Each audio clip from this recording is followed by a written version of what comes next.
অন্তরের মধ্যে তাওহীদ ঢুকিয়ে দেন। আমার বক্তব্যের মূল মেসেজ হচ্ছে স্রষ্টা আল্লাহ আমার দূরে না কাছে? আরো জোরে বলেন, কতটা কাছে? আমি যদি একটা শব্দ বলি, পৃথিবীর কেউ শুনুক আর না শুনুক, আমার মরিবেশে ডাক শুনতে পান। চৌরাস্তা থেকে ময়মনসিংহ যাওয়ার পথে একটা মাজার আছে, ফসি পাগলার মাজার আছে না? না, পোড়াবাড়ি ফসি পাগলার মাজার। ড্রাইভাররা গাড়ি দাঁড় করায় ওই জায়গায় টাকা দেয়। আমি এক ড্রাইভারকে জিজ্ঞেস করছি, আচ্ছা আপনার যে গাড়ি ব্রেক দিয়ে এখানে টাকা দেন, কারণটা কি? বলে, হুজুর রাস্তাঘাটে চলি, ড্রাইভার মানুষ, রাস্তাঘাটে চলি, এই জন্য শুনেছি মানুষের মুখে এই জায়গায় টাকা না দিলে নাকি চাক্কা উল্টে যায়, এই জন্য টাকা দিয়ে চাক্কা ঠিক রাখি। ভাবতে পারেন মানুষের ঈমান আকীদা কোথায় গিয়ে দাঁড়িয়েছে, কত বাজে আকীদা মানুষের। গত সপ্তাহে কিশোরগঞ্জের পাকুন্দিয়াতে আপনারা পত্রিকায় দেখেছেন, অনলাইনে দেখেছেন, এক কবিরাজ বোতলের মধ্যে ফু দিবে, পানি পড়া দিবে। সেই পানি পড়া নেওয়ার জন্য লক্ষ লক্ষ নারী পুরুষ এগুলা সব বোতল নিয়ে, সাদা বোতল, নীল বোতল, লাল বোতল, বোতল যা আছে বাড়িতে সব পানি ভর্তি করে ময়দানে আসছে। এই পরিমাণ লোক এসেছে যে এর কোনো হিসাব নাই, লা আদাদা, এর কোনো সংখ্যা গোনাই সম্ভব ছিল না। এখন এই লোকটা বিপাকে পড়ে গেল যে এত মানুষকে ফু দিব কেমনে। তখন সিদ্ধান্ত নিল বোতলে ফু দিবে না, ফু দিবে মাইকে। কিসে ফু দিবে? মাইকে ফু দিবে। আমার কাছে সব রেকর্ড আছে, এখানে আমি সব রেকর্ড রেখে দিই, সব মাইকে ফু দিবে। এবং মাইকে ফু দেওয়ার জন্য এই মাইকের আওয়াজ যত দূর যাবে, এই পরিসীমার ভেতরে যত মানুষ বোতল উঁচা করে ধরবে, সব বোতলের মাইকের ফুটো যাবে না, মাইকের আওয়াজ গিয়ে ঢুকবে। এই মাইকের আওয়াজ যে খোলা বোতলে ঢুকবে, এই বোতলের পানি যে পান করবে তার সমস্ত চাহিদা পূরণ হয়ে যাবে। এই বিশ্বাস নিয়ে লক্ষাধিক মানুষ কিশোরগঞ্জের পাকুন্দিয়াতে জমা হয়েছে। ইতোমধ্যে তার বিরুদ্ধে আইনানুগ ব্যবস্থাও গ্রহণ করা হয়েছে এই বাটপারি করার কারণে। ভাইরা আমার, আমি আফসোস করে পরের দিন একটা মাহফিলে বলেছিলাম, যতটুকুন বিশ্বাস নিয়ে লক্ষ লক্ষ নারী পুরুষ ময়দানে এসে এই পানির বোতল নিয়ে এক বেনামাজির ফু নেওয়ার জন্য দাঁড়ায় আছে, এর আধা বিশ্বাসটাও যদি স্রষ্টার উপর থাকতো, এর পানিও লাগতো না, বোতল লাগতো না, হৃদয়ের সমস্ত চাহিদা আল্লাহ পূরণ করে দিতে। ঠিক কিনা? কপাল পোড়া মানুষ একদিক থেকে বলে আরেক দিক থেকে ভুলে যায়। বলে শরীয়তের হুজুরা এগুলো বুঝবে না, এটা মারিফতের গোপন রহস্য। এটা নাকি মারিফতের গোপন রহস্য, এটা কোরআন হাদিস যারা পড়ে তারা জানে না।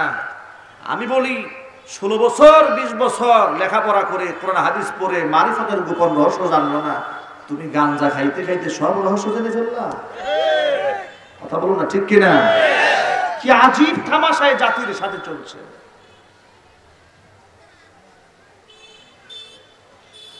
ও যুবক ভাইয়েরা, আমার মা বোনেরা, এই আকীদা অন্তরের মধ্যে বদ্ধমূল করেন।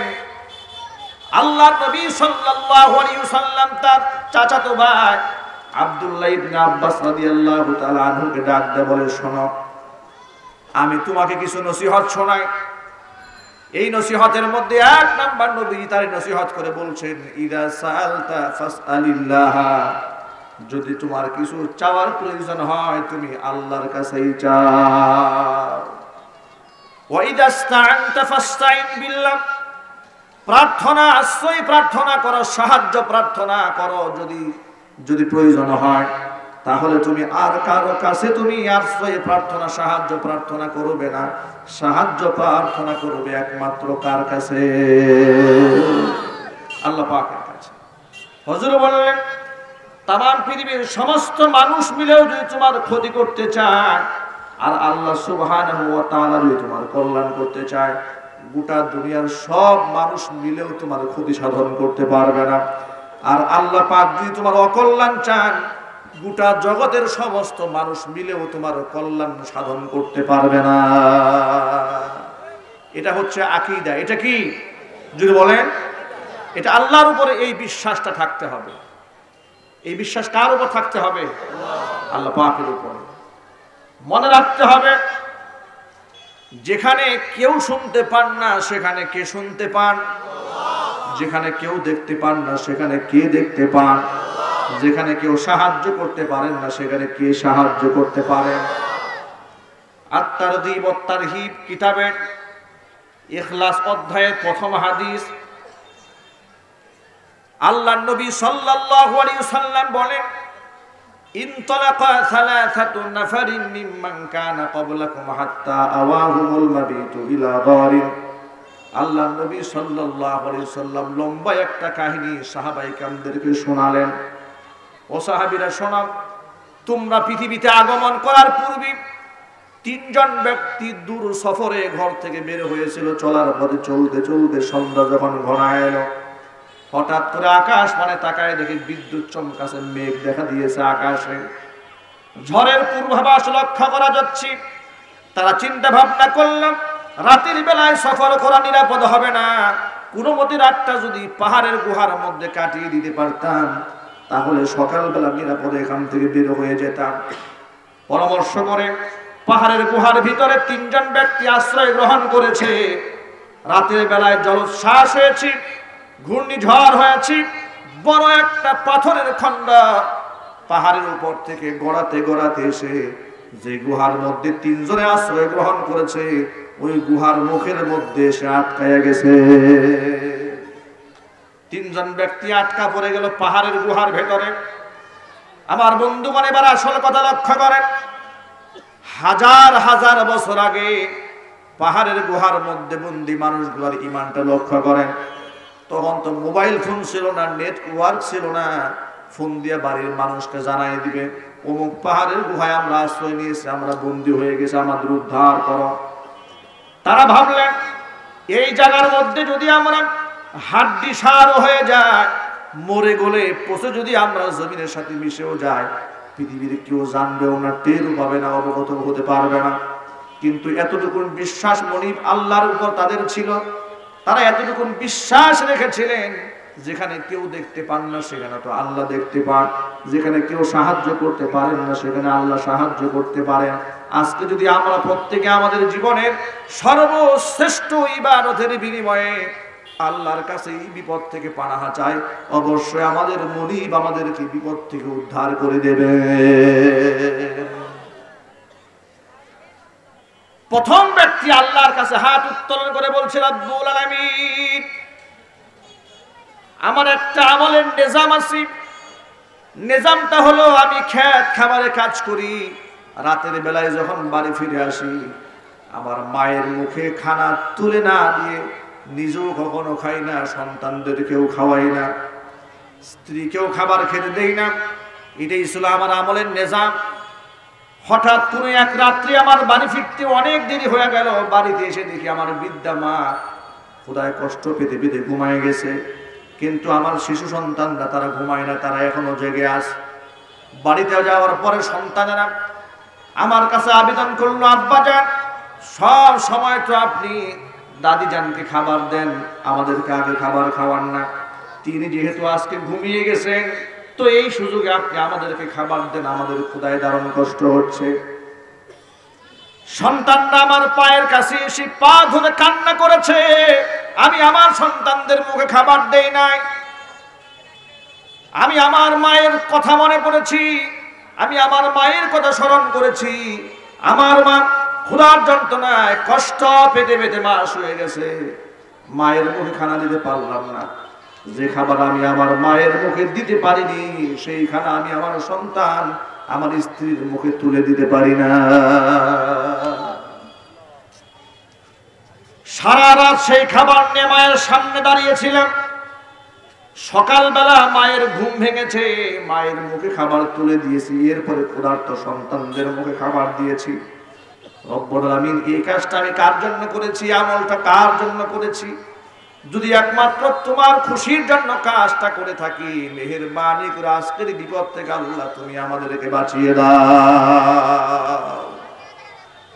ভাইরা আমার, আল্লাহ নবী সাল্লাল্লাহু আলাইহি ওয়াসাল্লাম বলেন, দোয়া করতে দেরি হয়েছে, আল্লাহর কাছে কবুল হতে দেরি হয় না। সাথে সাথে গর্তের মুখের যে পাথরটা ছিল, পাথরটা কিঞ্চিত পরিমাণ আল্লাহ দূরে সরিয়ে দিয়েছে। কিন্তু যতটুকু সরেছে, একজনও সেখান থেকে বের হওয়া সম্ভব নয়। ভাইরা আমার, এবার দ্বিতীয় ব্যক্তি আল্লাহর কাছে প্রার্থনা করে বলছে, রব্বুল আলামিন, আমার একজন সুন্দরী চাচাতো বোন ছিল, আমি যার রূপ যৌবনে প্রেমাসক্ত ছিলাম, তাকে আমি বহুবার কুপ্রস্তাব দিয়েছি, আমার সেই বোনটা কখনোই রাজি হয়নি। সুবহানাল্লাহ বলেন। সমাজের মধ্যে পর্দানিসীন দিনদার ভালো মেয়ে আছে না নাই? আরো জোরে। তারা সংখ্যায় খুবই কম, কিন্তু তাদের মান অনেক বেশি। আল্লাহ রাসূল সাল্লাল্লাহু আলাইহি ওয়াসাল্লাম বলেন, ইন্নামাদ দুনিয়া কুল্লুহা মাতাউন ওয়া খায়রু মাতাঈদ দুনিয়াল মারআতুস সালিহা। গোটা জগতের মধ্যে যা দেখতে পান সব হচ্ছে দুনিয়ার সামগ্রী। সমস্ত সামগ্রীর মধ্যে শ্রেষ্ঠতম সামগ্রী আল্লাহর কাছে এই জমিনে নেককার মহিলা। ভাইরা আমার, এমনই একজন নেককার নারী আমার চাচাতো বোন। লোকটা বলছে, রব্বুল আলামিন, বহুবার তাকে আমি ফুসলিয়েছি, রাজি করাতে পারিনি।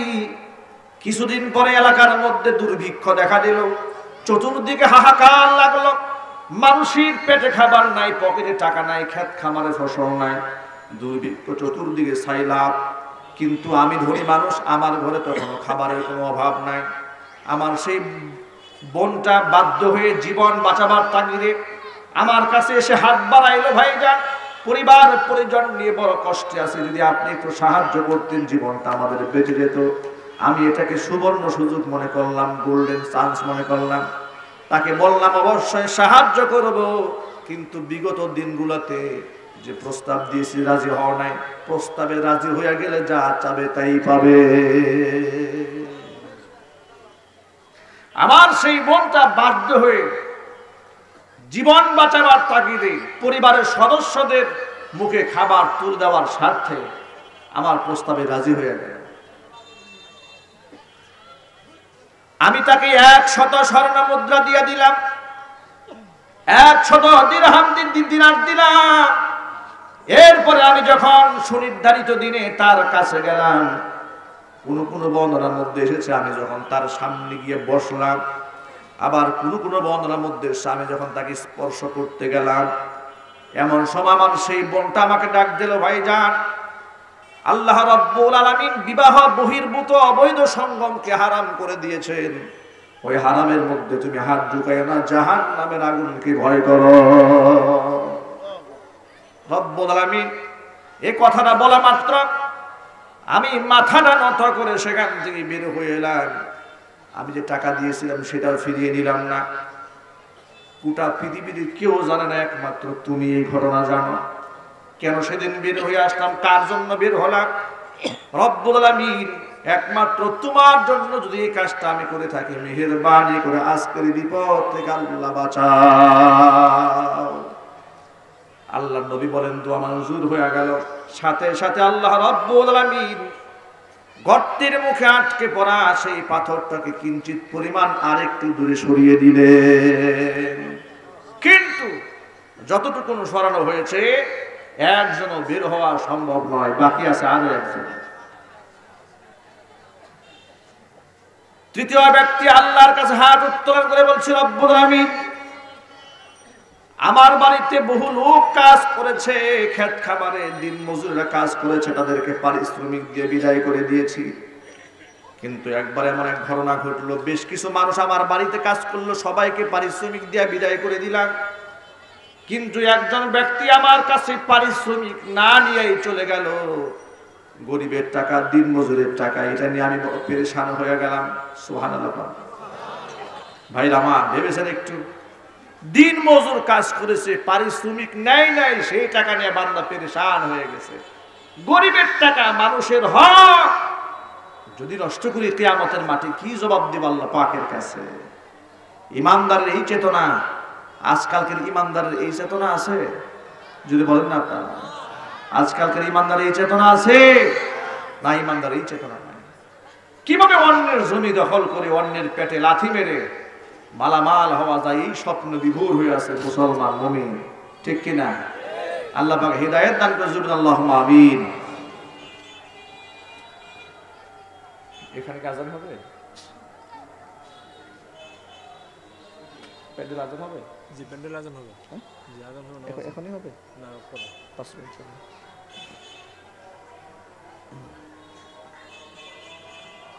এই আযানটা শেষ হয় নাকি ইনশাআল্লাহ?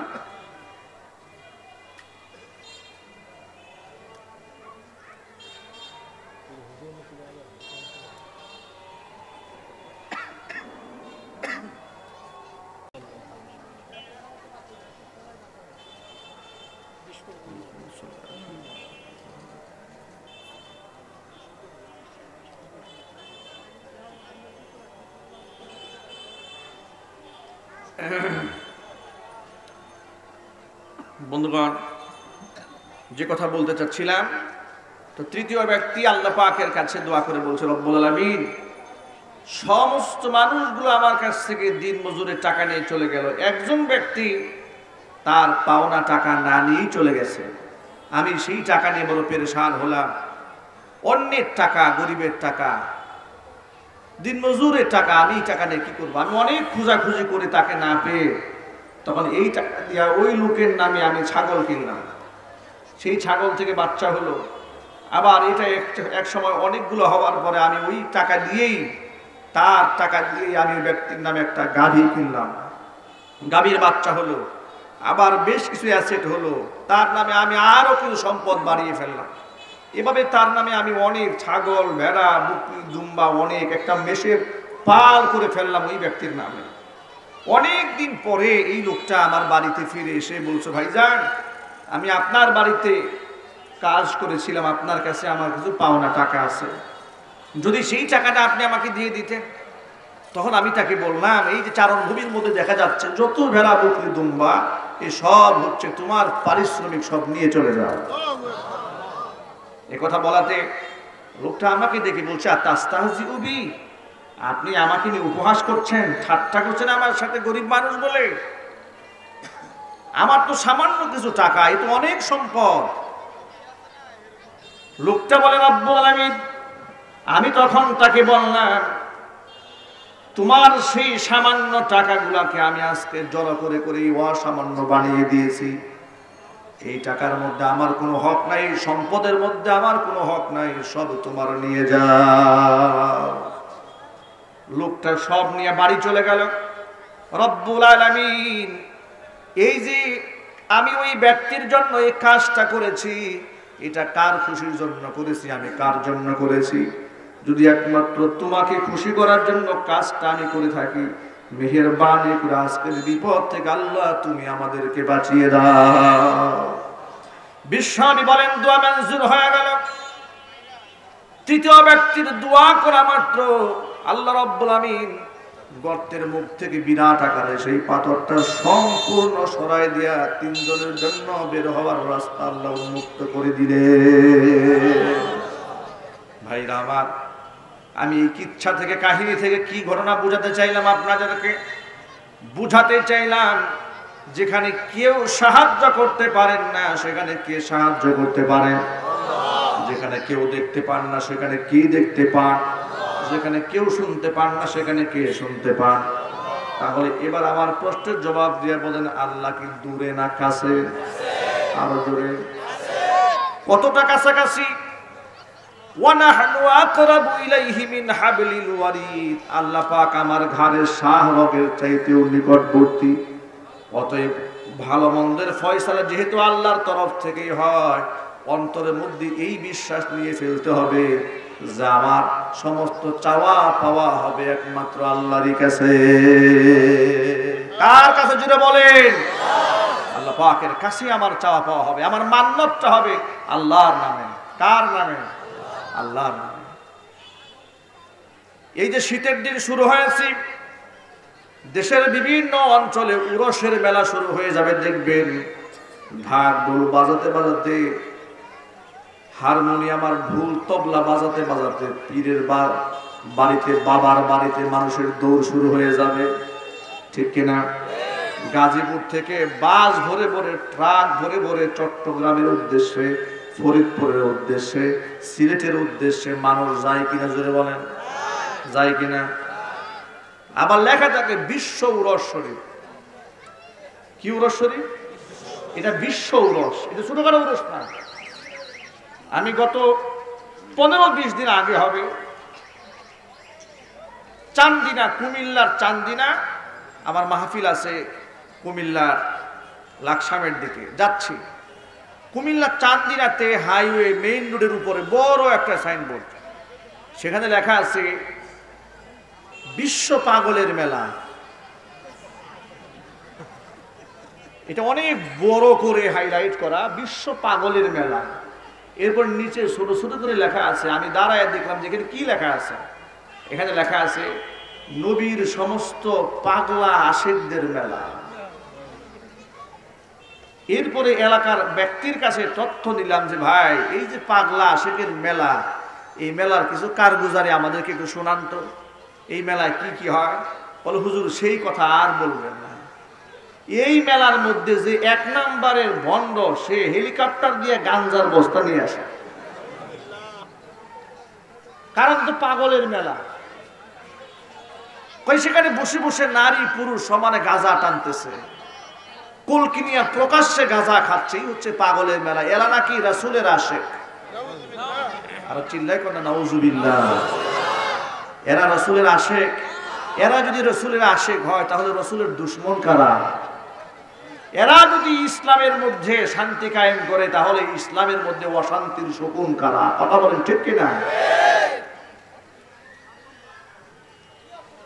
এই সমস্ত পাগলের দলেরা ইসলাম ধর্মটাকে বিকৃত করে ফেলে দিয়েছে।